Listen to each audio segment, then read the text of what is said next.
नमस्कार, मैं हूं आपके साथ सपना दानू। स्वागत है आपका हमारे चैनल न्यूज एक्सप्रेस पर। कल्पना कीजिए कि एक पिता अपनी पूरी जिंदगी की कमाई सिर्फ इसीलिए दांव पर लगा देता है ताकि उसका बेटा विदेश जाकर बेहतर भविष्य बना सके। लेकिन अगर वही सपना एक ऐसी साजिश में बदल जाए जहां शादी सिर्फ एक सौदा हो, प्यार सिर्फ एक दिखावा हो और भरोसे का अंजाम धोखा निकले, तो उस परिवार पर क्या बीतेगी।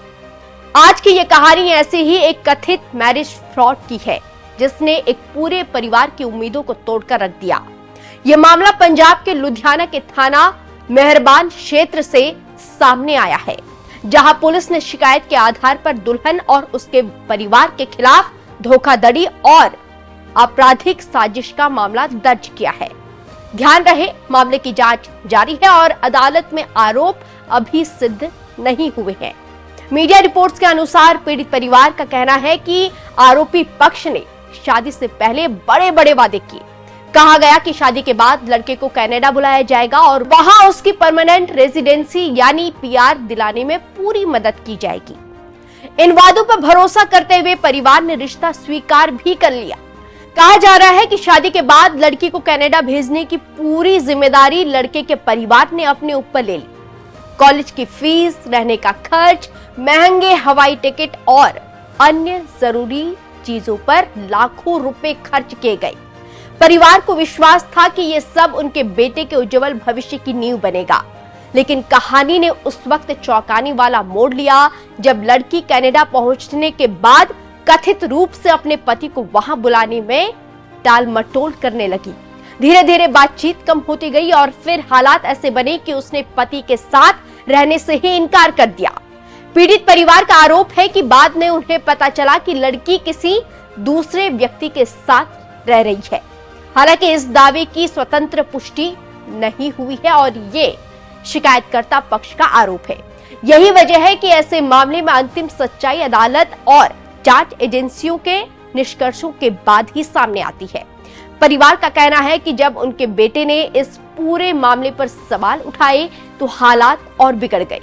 आरोप है कि लड़की ने उसके खिलाफ झूठी शिकायतें दर्ज कराई और तलाक की कार्यवाही शुरू कर दी। इतना ही नहीं, शिकायत में ये भी कहा गया है कि लड़के को जान से मारने की धमकियां दी गई, जिससे पूरा परिवार भय और मानसिक तनाव में जीने को मजबूर हो गया। जानकारी देते चले कि इन तमाम घटना के बाद पीड़ित युवक के पिता गुरजीत सिंह ने थाना मेहरबान पुलिस से संपर्क किया।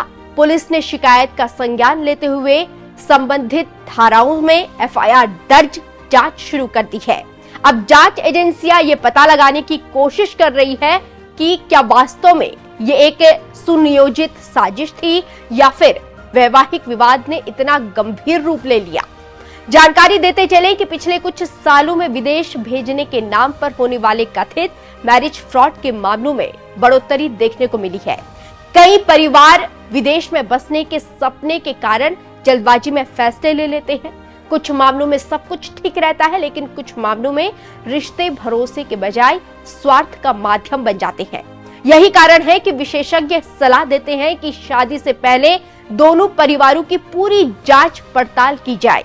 यदि रिश्ता विदेश में रहने वाले व्यक्ति से हो रहा है तो उसकी पढ़ाई, नौकरी, वैवाहिक स्थिति, इमिग्रेशन स्टेटस और अन्य दस्तावेजों की कानूनी रूप से पुष्टि करना बेहद जरूरी है। सिर्फ सोशल मीडिया प्रोफाइल, फोन पर बातचीत या किसी एजेंट की बातों पर भरोसा करना भविष्य में भारी नुकसान का कारण बन सकता है। किसी भी बड़े आर्थिक खर्च से पहले कानूनी सलाह लेना और सभी लेन देन का रिकॉर्ड सुरक्षित रखना भी बेहद महत्वपूर्ण है। यह मामला हमें एक और बड़ी सीख देता है कि शादी कभी भी केवल विदेश जाने का माध्यम नहीं होनी चाहिए। शादी दो लोगों और दो परिवारों के बीच विश्वास, सम्मान और जिम्मेदारी का रिश्ता है। जब इस रिश्ते को किसी स्वार्थ या लालच के लिए इस्तेमाल किया जाता है तो उसका असर सिर्फ पति पत्नी पर नहीं बल्कि पूरे परिवार पर पड़ता है।